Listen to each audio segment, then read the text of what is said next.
जय माँ काली। मेरे YouTube channel numerology and tarot reading by Praveen S Arora में आप सभी का हार्दिक स्वागत एवं अभिनंदन। मेरी आज की वीडियो में मैं आपको ये बताने का प्रयास करूँगी कि क्या आप अपने लिए स्टैंड लेते हैं।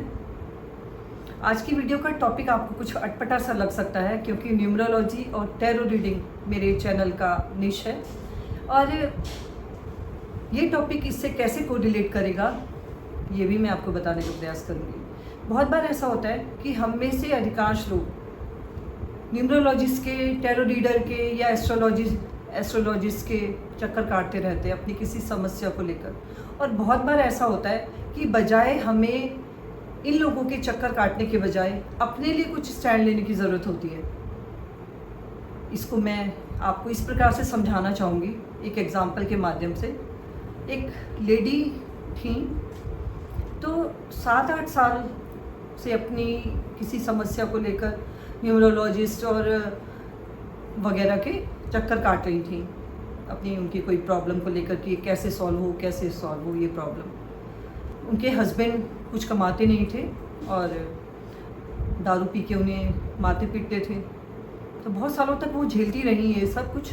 और 7-8 सालों बाद उन्होंने ये डिसाइड किया कि उन्हें अपने हस्बैंड से तलाक लेकर इस टॉक्सिक रिश्ते से बाहर आना है।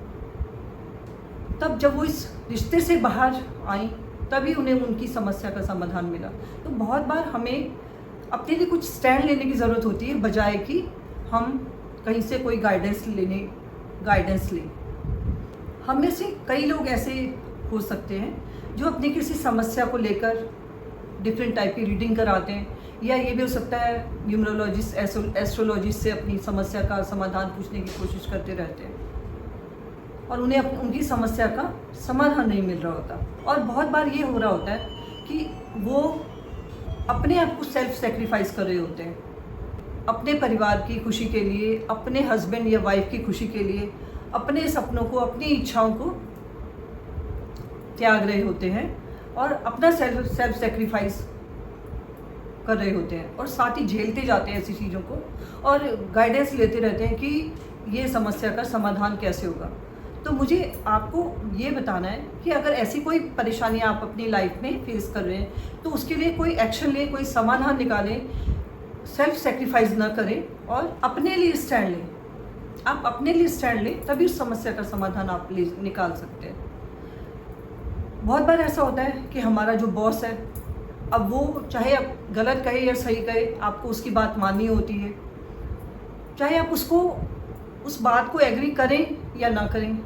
अपनी बात अगर आप कह नहीं पाते क्योंकि आपके बॉस हैं या आपके हस्बैंड या वाइफ भी हो सकते हैं, उनकी गलत बातें आप कई बार ये सोच के एग्री कर लेते हैं कि चलिए अब मेरा बॉस है तो मैं उसे क्या कहूँ, मेरी वाइफ है तो वो खुश रहे, मेरे हस्बैंड है तो वो खुश रहें, चलो हम कंप्रोमाइज़ कर लेते हैं।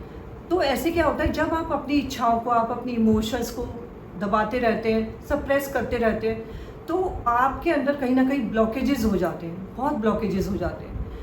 तो अगर आपके अंदर ब्लॉकेजेस हो जाते हैं, सपोज़ आप अपनी बात किसी से कह नहीं रहे, तो आपकी विशुद्धि चक्र या थॉट चक्र जो है वो ब्लॉक हो जाते हैं, आपके कम्युनिकेशन स्किल ख़राब होते हैं उससे, और आप अपनी बात दूसरों को समझा नहीं पाते। तो ये परिणाम होते हैं उसके, जब आप अपने आप को सप्रेस करते रहते हैं, जब आप अपने लिए कोई स्टैंड नहीं लेते और सिर्फ लोगों की बात मानते रहते हैं, अपनी इच्छाओं का गला घोटते रहते हैं। एक दूसरा एग्जांपल मैं आपको बताना चाहूँगी कि यदि आप अपने इमोशंस को दबाते रहते हैं, यदि आप नहीं अपनी इच्छाओं को दबाते रहते हैं, तो बहुत बार ऐसा होता है कि हार्ट के अंदर ब्लॉकेजेस हो जाते हैं। और ये जो हार्ट के अंदर ब्लॉकेजेस हो जाते हैं, ये कहीं ना कहीं हार्ट डिजीज़ के रूप में सामने आते हैं। आप किसी प्रकार की हार्ट डिजीज़ के शिकार हो सकते हैं। तो ये इन ब्लॉकेजेस को बहुत इजी वे में ना लें क्योंकि ये आपका बहुत नुकसान कर सकते हैं, बहुत बड़ी बीमारियों से आप ग्रसित हो सकते हैं। तो आप जब भी ज़रूरत हो अपने लिए स्टैंड लें और अपनी इच्छाओं का, अपनी भावनाओं का गला ना घोटें हमेशा। और जब आप चूँकि जब आप खुश रहेंगे, आप इमोशनली या फिज़िकली फिट रहेंगे, मेंटली फिट रहेंगे, तभी आप दूसरों का ध्यान रख सकते हैं, तभी आप दूसरों की भी हेल्प कर सकते हैं। तो आज बस इतना ही। यदि आपको मेरी वीडियोस पसंद आए तो उसे अधिक से अधिक लाइक करें, शेयर करें, चैनल को सब्सक्राइब कर लें। आपके जो भी कमेंट हैं आप कमेंट बॉक्स में लिख सकते हैं। आप सबका आज का दिन मंगलमय हो, शुभ हो, ऐसी ईश्वर से प्रार्थना करते हैं। आप सभी को मेरा नमस्कार।